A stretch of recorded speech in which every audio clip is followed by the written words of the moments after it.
Let me ask you something. How do you know if your intake process is actually working? Not how it feels, not whether the team is busy, not whether the phones are ringing. How do you know? Most law firms can't answer that question clearly. They know intake is important.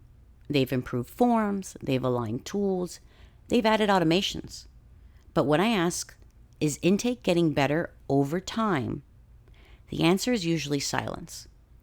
Because improvement doesn't happen without measurement. And today, we're talking about how to measure intake without turning your firm into a reporting nightmare. Welcome back to Tech Talks with Grace, the show where we turn operational chaos into clarity one system at a time. We're closing out Pillar 5, Intake Excellence and First Touch Systems.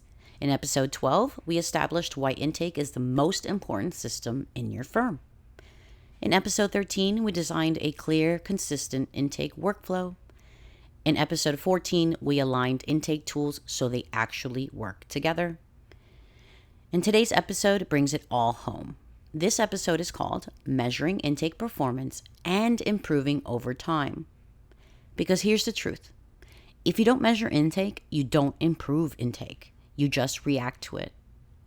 By the end of this episode, you'll know which intake metrics actually matter for law firms, why more metrics usually make intake worse, not better, how to use response time, qualification rate, conversion rate, and follow-up consistency correctly, and how to choose one improvement without overwhelming your team. Let's get into it.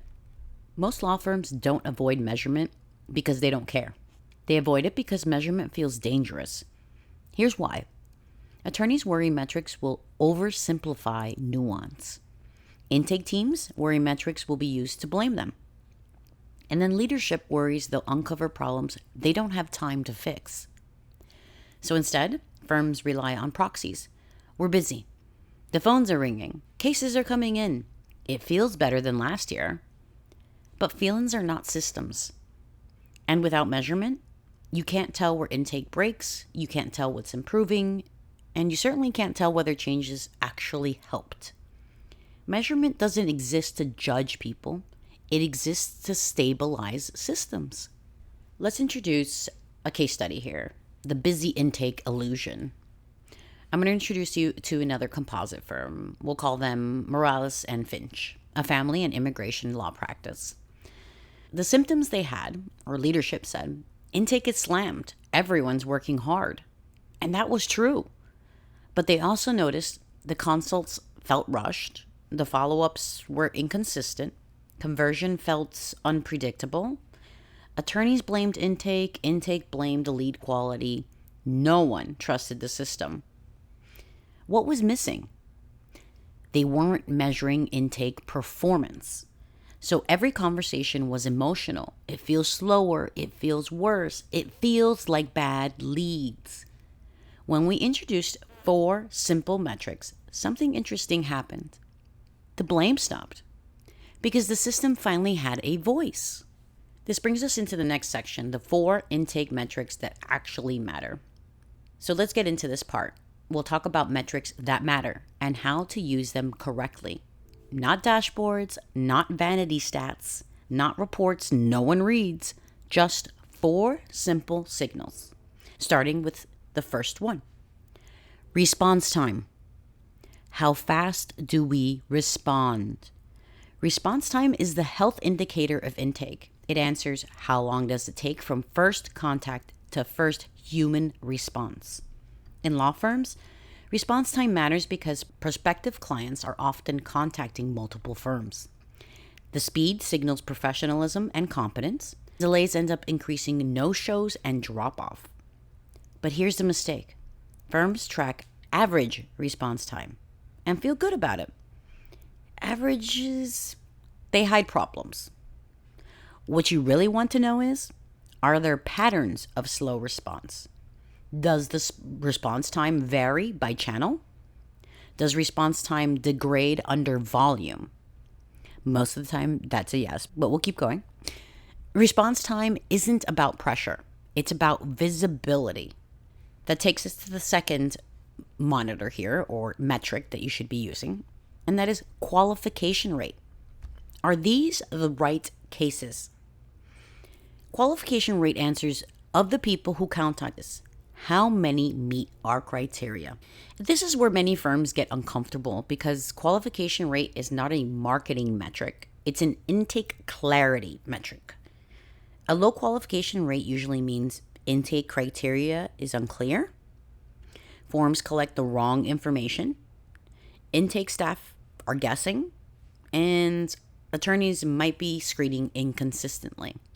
A strong qualification rate doesn't mean fewer leads, it means cleaner decisions. The third metric that you should be looking at and really focus on is conversion rate. Do qualified leads become clients? The conversion rate answers of the qualified prospects. How many actually retain the firm? This metric is often misunderstood. Low conversion does not automatically mean the intake failed, the attorney failed, or the lead was bad. It might mean expectations weren't clear, the follow-up was weak, the consult experience was inconsistent, or the handoff for the client felt disjointed. Conversion rate is not a judgment call. It is not a judgment. It is not judging you. It's a conversation starter. And the fourth metric, I think many firms maybe not fail in this, but I don't think that they track it as something very important to your intake process, and that is follow-up consistency. Do we do what we say we'll do in the time that we say we're going to do it? This is the quiet metric and often the most revealing. Follow-up consistency asks, are follow-ups happening reliably, on time, and as designed? In law firms, missed follow-up usually looks like no confirmation email, no reminder text, no post-consult outreach, and no clarity on the next steps. Clients don't experience this as a missed task. They experience this as uncertainty. Here's the rule I want you to remember. Metrics should describe systems, not evaluate people. If a response time is slow, the question is, where did the system pause? If conversion dips, the question is not who failed. The question is, where did confidence break? When metrics are framed correctly, the teams feel supported, conversations get calmer, and improvement becomes collaborative, not a one and done. That takes me to my favorite part as usual, and that is actionable takeaways. What can you do today, right now, to help track exactly what's happening in intake and track what matters without judgment? Let's turn this into action. Takeaway number 1, track response time first. If you track nothing else, track time to the first response. Look for patterns and not perfection. This alone will surface the friction that the clients are feeling, and you'll be able to address it. Takeaway number 2, review qualification and conversion together. Never look at these in isolation. Ask, are we qualifying clearly? Are we converting consistently? Where does confidence drop? Takeaway number 3, identify one improvement only, not 5, not a roadmap, not a rebuild, one single improvement. It could be one follow-up fix. It could be one form adjustment. It could be one handoff clarification. Then measure again. Improvement compounds when focus is narrow. Here's the takeaway I want you to leave with. Measurement doesn't make intake rigid. It makes it reliable. When you measure intake performance, you stop guessing, you reduce tension, you build confidence, and you improve over time with intent. So, this brings us to the close of Pillar 5.